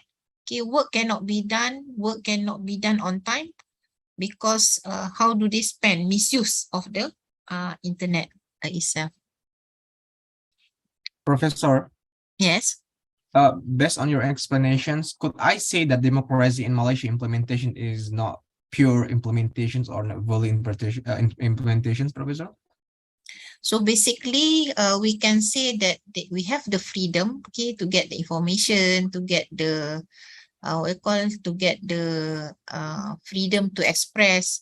But again, it should not go beyond what has been said as offensive to others. For example, there was a case where it involved a non-Muslim while eating pork, saying selamat menyambut Ramadan. And we know that pig or pork is haram for Muslim to eat. So that type of what we call, sometimes some people, it is a joke, but something that in our life that you cannot make it as a joke, especially when it comes to something that we know it is prohibited. So even though there is a freedom as what has been practiced, but if it has transgressed the norms of the society, what we found that the society will lodge a report to the police. So this is what we found. So again, ASEAN values respect of elders. This is what has been addressed in ASEAN values, respect of elders, respect of other people opinion is there. But again, is how tender the situation would be. Okay, so because at the end of the day, we don't want to have we don't want people to get all the negative side of the internet, whereas there are so many things good on the internet itself. So I don't know whether it has answered your question or not. Thank you, Professor. Thank you, Bu Dian. Okay, thank you. Yeah, maybe the difference here between Malaysia and Australia is that Malaysia also hold the ASEAN value, which this value is a bit different to Australia, I think. Yes. I mean, what is considered appropriate in Australia is not maybe considered inappropriate both in Malaysia and in Indonesia. Maybe that's the difference between the outcome of the protection on the child cyber internet. Okay, thank you, Hikam. Hikam is one of our students, and he got a scholarship in Australia. So he learned a lot, and he lost weight actually in Australia because he walk a lot. Oke, ada lagi pertanyaan yang lainnya sebelum dilanjutkan? Baik, ya silakan Profesor Sahira untuk melanjutkan. Yes, coming back to the question just now, what actually triggered me to do a comparative study between English law and Malaysian law back in 2005? Because in 2005, I found there is no clear policy about how we are going to regulate the content of the internet, what would be the implication of exposing the whatever content, whatever communication on internet to our young people.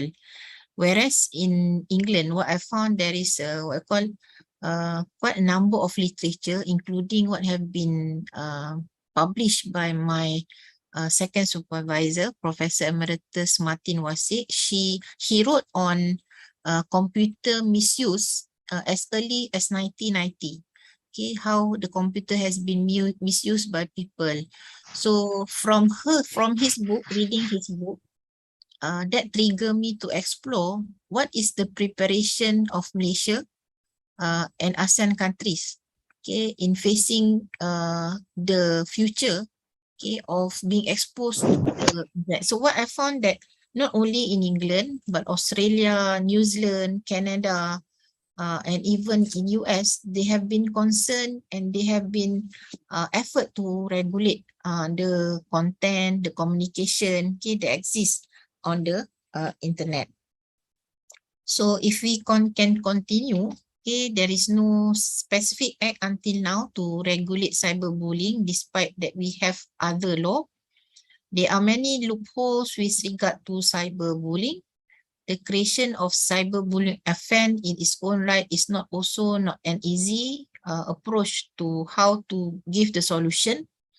The legislator should look at the possibility offered by the existing rules and only create new rules if necessary and prevent over-regulation of everyday life. So this is the question that been asked by my supervisor when we come up with any proposal. Don't go for over-regulation, okay? Because not everything, especially when it comes to family matters, need to be regulated. We know that the relationship between parents and children, okay, nowadays can be very tense, okay, if it is over-regulated. And the question is that whether we criminalize the act of cyberbullying, legal systems seek to prevent the likelihood of repetition of such act in the future by other potential bullies. What are the other mechanisms? For example, the support of social media companies, Facebook or Twitter or Google are also necessary.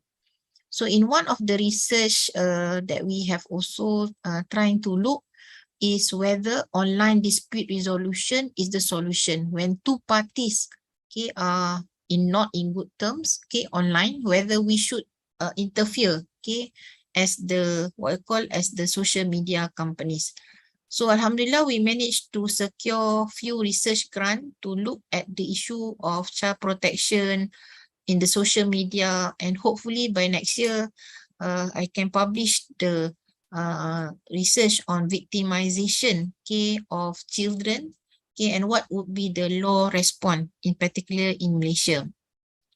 So it will be more efficient if we use this mechanism along with the criminal law. So I believe that law cannot stand alone. It also need knowledge from medical people, from counselors, okay, from social scientists, in order to understand, from technologies also, to understand what actually happened while you are using online. So they have been also on cyber harassment. Okay, as I mentioned earlier, we have tried to propose to the Malaysian government to have Cyber Harassment Act. But Alhamdulillah, the urgency was more to on Sexual Offences Against Children Act 2017. It also it is not only happened offline, but it also now moved to online environment. Okay, a concept of digital well-being should be developed rather than focus on the risk protection measures. And this is what we've seen in Singapore. They have instilled digital, what we call digital well-being in their school children curriculum.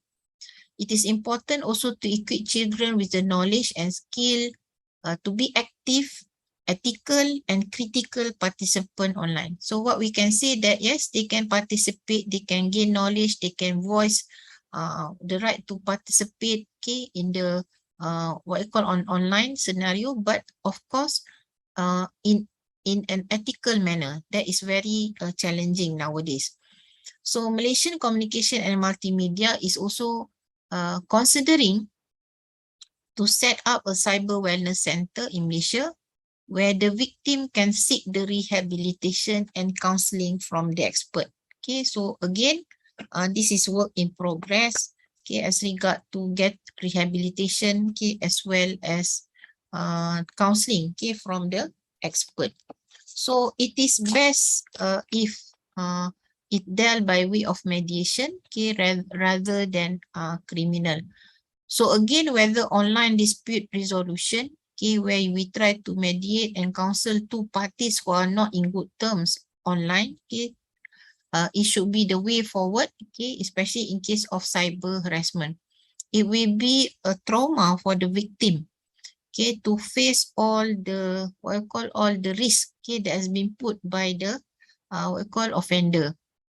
So usually women are prone to be victimized online compared to male. Similarly, in cases of the data that we have, girls are more prone to be what we call victimized online compared to male.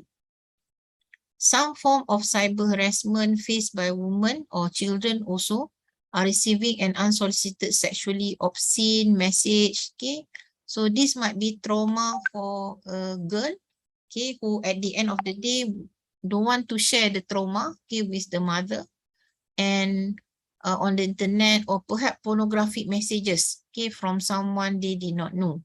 Okay, so children who did not experience some kind of cyber harassment felt anxious, and some of them noticed changes in their sleep. Some might be okay, some might not be okay coping with after looking at the images. Okay, just like after you met with an accident, for example, okay, you can get what you call shock. So this what you call can lead also anxious and also other changes to the child, okay, in their sleeping and eating pattern, as well feeling helpless, okay, because of the victimization that they are exposed, okay, on the internet itself. So as if that we have come to the conclusion, basically there are two articles, okay, that I've also shared. That is firstly on child protecting children, okay, comparison between English law and Malaysian law. So there are issues that I've already highlighted in that article is about the importance of looking at the United Nations Convention on the Child's Right, the challenge of the culture, the challenge of the values, okay, like in Malaysia, ASEAN values, okay, and how do we respond, okay, to this the right, okay, that has been given to the children and young people. And nowadays we know that many young people or even children, okay, they have their social media sites, okay, which give them exposure and increase the way people can communicate with each other, and this make it easier actually to communicate and so on. So it is mission impossible, okay, for a mother to check their child, okay, I mean below 18, okay, or even teenagers on the content, okay, of how do they use the social media. And nowadays we know that even a child, okay, a 10-year-old boy or 10-year-old girl can come out with video, okay, that they can share in TikTok, okay, and they claim that they can generate income more than the parents. So these are the challenging part, okay.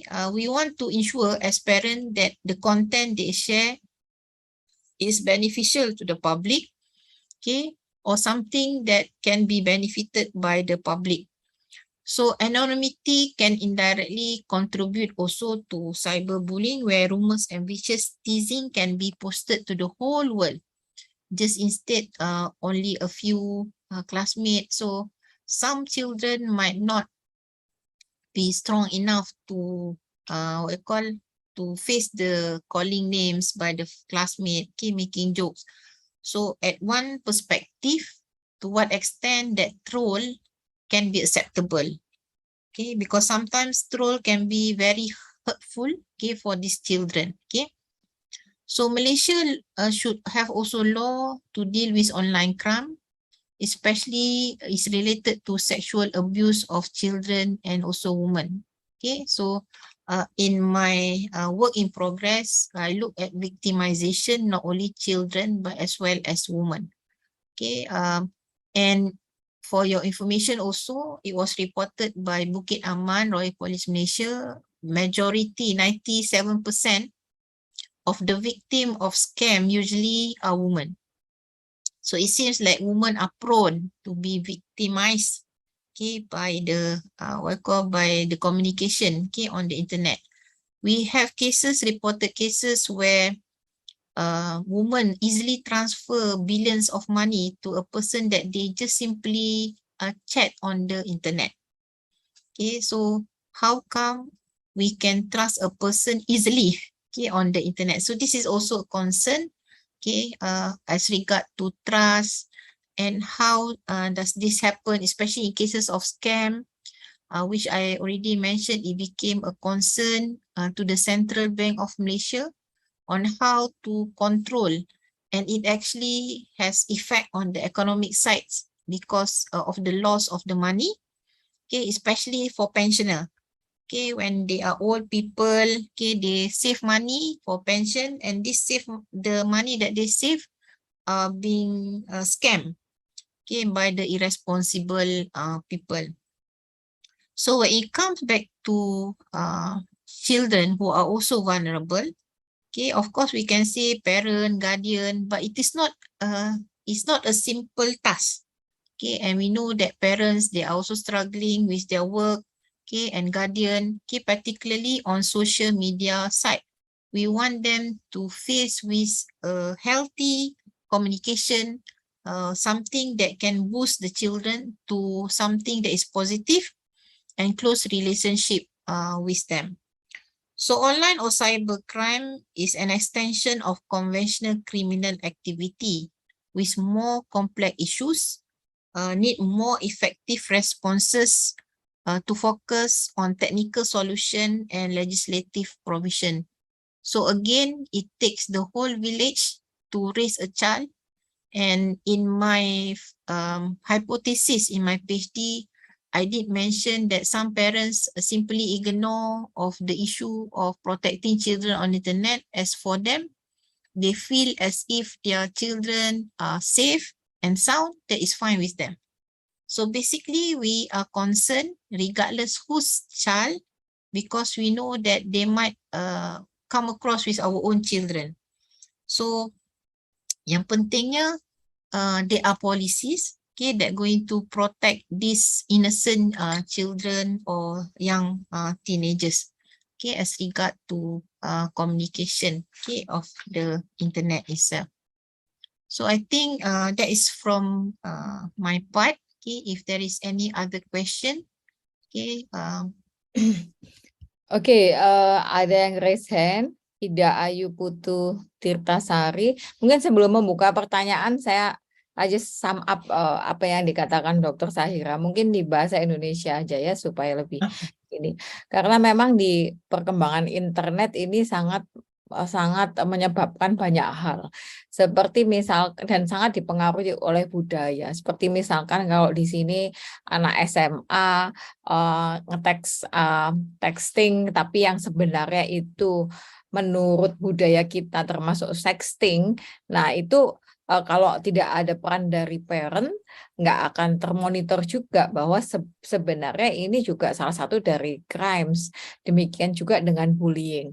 Ada bukan case ya, tapi insiden di Indonesia, Prof. Sahira, ketika dalam satu WA group, WhatsApp group, di situ kolik kantor gitu, salah satu perempuan mengunggah gambarnya tentang model baju, tetapi kolik yang laki-laki bilang wah itu bagian atas lebih bagus, atau yang pada dasarnya sebenarnya hanya bercanda, just joking, tapi ternyata itu akhirnya suaminya menggugat gitu karena dikatakan bahwa temannya itu sudah melakukan pelecehan seksual atau seksual harassment. Nah, ini sebenarnya tidak ada juga, belum ada diatur secara spesifik di Indonesia gitu. Sebenarnya ini hal yang menarik ya, yang mahasiswa sekalian bisa menggali untuk misalnya jadikan tesis atau dijadikan bahan tambahan lagi. Bagaimana comparison-nya sama Malaysia?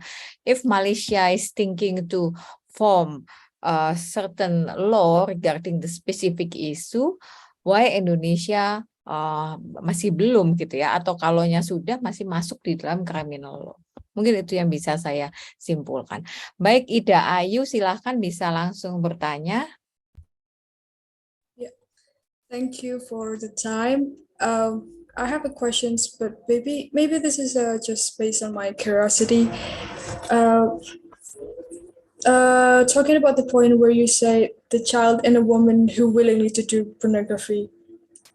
My question is, does the law still have the power when the victims doesn't feel aggrieved or harmed by the perpetrator?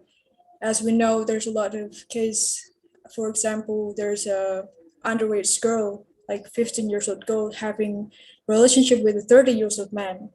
We, as someone that outside of the relationship, think that there's something wrong with the relationship, right?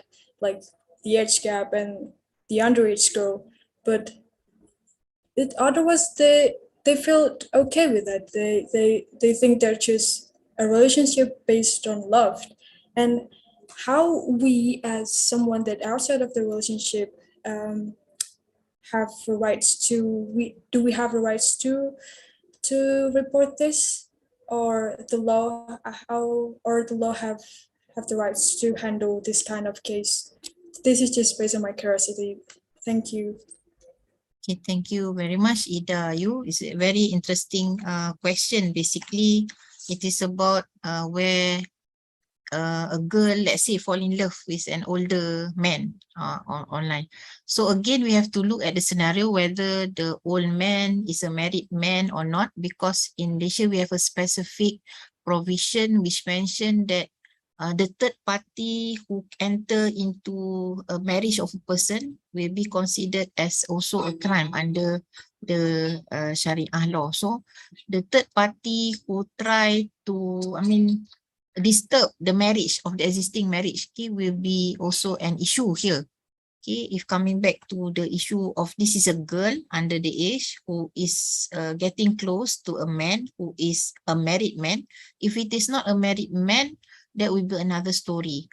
Okay, so in that cases that you have to look whether let's say there is a video being shared by this a man and a child. Okay, you have to look at the type of video they have shared, whether it is allowed, okay, or not. Okay, something because in Malaysia itself we have a film censorship. Okay, I believe that other ASEAN countries also you have film censorship.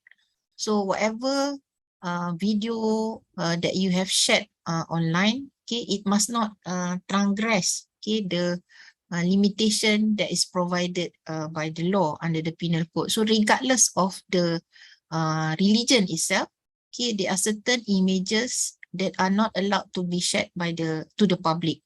So in coming out to the case of what we call consensus, even though it is consensus, there are something that we should not share publicly.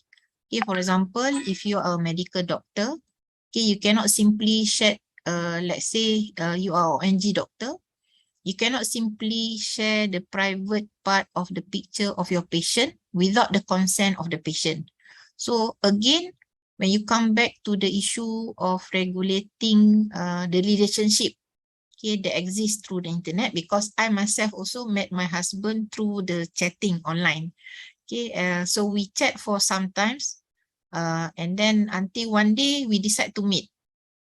Okay, but at that time, my husband and I are not considered children anymore. Okay, but again, extra vigilant, okay, must also be taken into consideration. My roommate is from Indonesia, Jakarta. She also met her husband, okay, through the social media. At that time, we have internet relay chat. Okay, and her husband at that time Malaysian, study in Leeds University, United Kingdom. So in the case of my roommate from Indonesia, she agreed to get married even though they never met. Okay, so Alhamdulillah, okay, once they met, they agreed and everything went smoothly. So I believe that whatever communication that trigger from the internet connection is a medium. Okay, so I believe when it comes to children and vulnerable people, extra vigilant must be there. Okay, perlu berhati-hati lebih kerana kita takut macam-macam yang boleh terjadi. Okay, kidnapping, okay, try to misuse, okay, and so on. So, wallahu alam, Ida. So, whatever online friend that you have, it might be, if you are married, okay, there's a possibility, because my friend and I and a few of my friends, we met our husband through online platform. And Alhamdulillah, we have, the marriage still. So, I think that is partly also why I'm very interested to explore on social issues in internet. So once I get my first baby, so the issue is that what happened to my baby if he one day, actively engage with the internet. Okay, Thank you. that's interesting. Another question from Nuriskia Muhlas, silakan. Okay. Well, Assalamualaikum warahmatullahi Bisa di-on wabarakatuh. kan kameranya? I apologize, I cannot turn on my camera right now because the network in my location is unstable. Yeah, okay, that's fine. Okay. Thank you very much for the opportunity given to me. So in this opportunity, I would like to deliver my questions. But firstly, let me introduce myself. I am Nuriskia, a postgraduate student of University of Brawijaya Malang, majoring Constitutional and Administrative Law. Dr. Shaira, it's such an honor for me to discuss and get a lot of insight from you. Well, in Indonesia, we have the specialists of laws enforcement of the children, or let's say Indonesia has its own laws that provide protection for the children. For example, the juvenile court in Indonesia focusing on the best interest for the child. This can be reflected in the closed courts of juvenile court for the child. And the purpose is to maintain the stability of mental health for the child. But in the other side, when the agenda for reading the judge's decision was carried out open to the public. So let's say we want to give the best protection for the children. The agenda reading the judge's decision is carried out to the public. So my question is, what is your opinion about it? Because all of us know that the labeling by the society for the child can be controlled, and it could be break down the mental health for the child. And if we try to compare the laws enforcement for the child between Indonesia and Malaysia, how could it be? That's it. Thank you for your attention. Okay, thank you very much, Nuruzkia, for interesting question. Okay, quite challenging and don't know what will be the answer, the best answer. Yes, we know it is for the child best interest to be exposed also to the technology because it is their time. Okay, and we can see that during this pandemic COVID-19, not every child can adopt with the learning online. Okay, and this is also what we call back to basic. Child is a child. Okay, whatever the age is, mean you cannot force whatever you cannot expect a child to be matured or what it is called by sociologists in England, postman, the death of childhood. So this is a dilemma, okay, of whether we should put much restriction to children or we also should give them time for them to development because exposure is very important. Okay, they might learn from the experience of how they communicate on the line, on the internet and so on. So balancing between regulation and also balancing between just like it's not an easy task. Okay, as what we can see nowadays, balancing between work and life is not easy because your boss sometimes keep on contacting through WhatsApp regardless of the time. Whereas previously we can be in the office, kita hanya di kantor 8 hingga 5 malam. Dan kadang-kadang kala we don't have access to mobile phone, okay, previously. But nowadays, most people have mobile phone. So I'm not sure whether I've already answered your question. But again, as we can see, is over-regulation also will not develop the child. Okay, too much restriction. Okay, because if the child never been hurt, dia tak pernah jatuh, tak pernah tu dia, he or she cannot learn something. So again, how to build the strength, the inner strength of a child, okay, will be based on the what I call as the strength and the support that is given by the orang sekeliling lah, by the orang sekeliling. So these are the things that sometimes law might not what I call might not understand. Okay, that's why we tend to have settlement outside the court when we have cases involving children. Okay, because we know that child they might need different approach compared to adult. But some adult also they can be very vulnerable when they go for court process. So coming back to the question, okay, it needs what I call a lot of efforts actually to grow up children, and there have been many literatures from the Western countries, okay, during my study talk about the death of childhood, okay, hilangnya manisnya zaman kanak-kanak itu. Okay, so if children are being exposed for sexual images that are supposed not to be watched by them at early age, so we are afraid that they are being adult as an early age. So again, in the what I call in regulating families, okay, in one of the social scientist book that we refer, in regulating policies related to families and also internet, okay, balance should be also taken into consideration.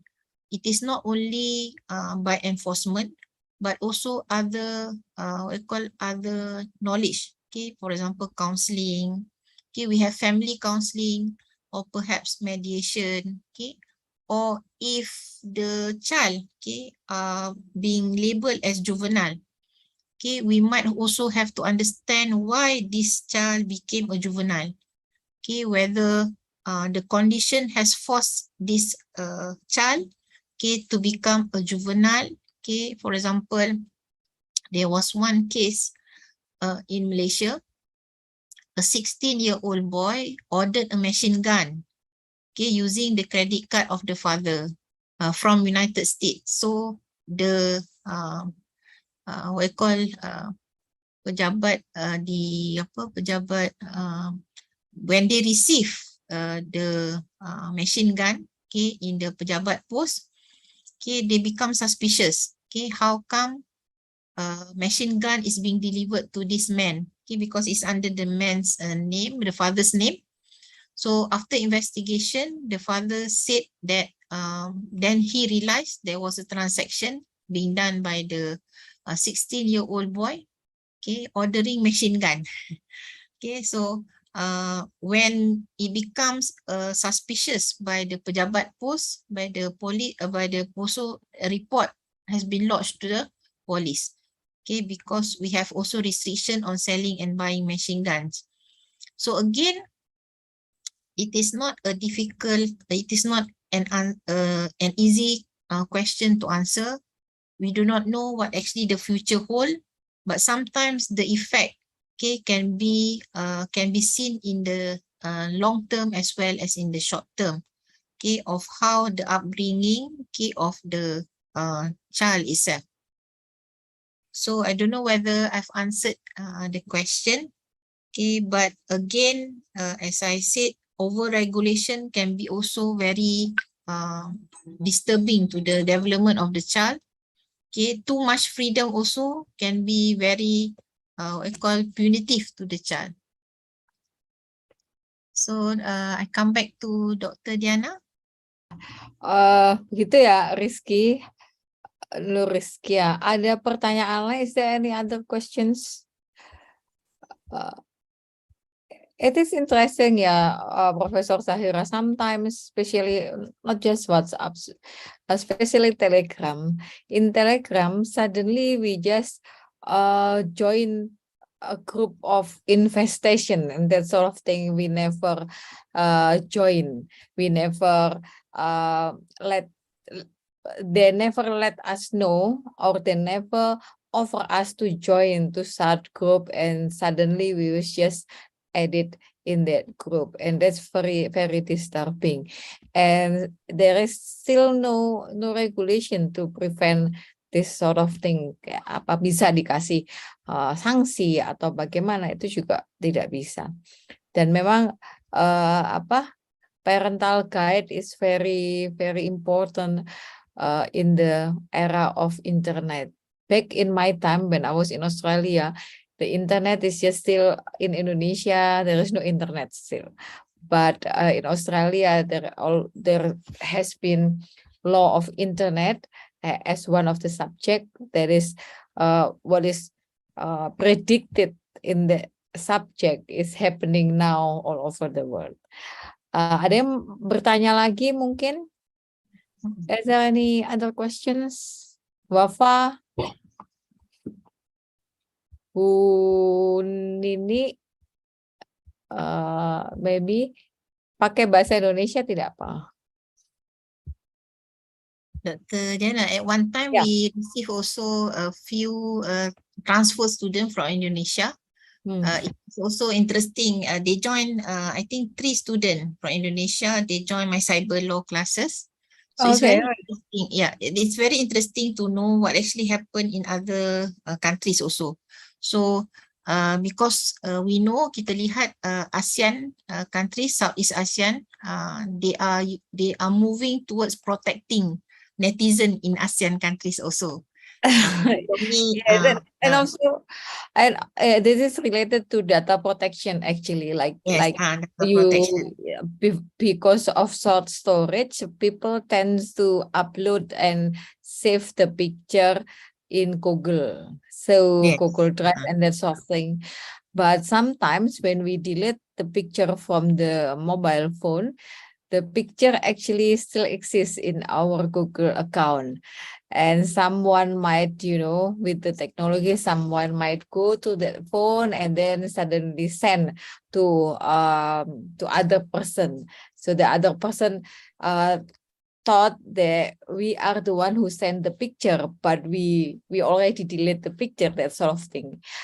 It happened with the internet, with the media social. So we have to be careful and very wise not to save on the anything, cloud, Google Drive and that sort of thing.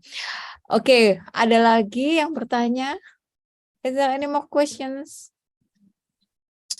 Okay, for students who still have questions and ashamed to ask, maybe you can write it down and I will give, or you can write down Professor Sahira email and you can have discussion through email if you are ashamed to ask question in this Zoom. Okay, if there is no other questions, I think we come to the end of this lecture. And again, thank you, Professor Sahira, for joining us. Next year, I surely hope that we can conduct it offline. Insyaallah. Insyaallah. Oke, terima kasih para mahasiswa yang sudah hadir. Saya harap pengetahuan kali ini bisa enhance your knowledge, bisa menambah pengetahuan saudara dalam masalah cyber law yang semakin menarik.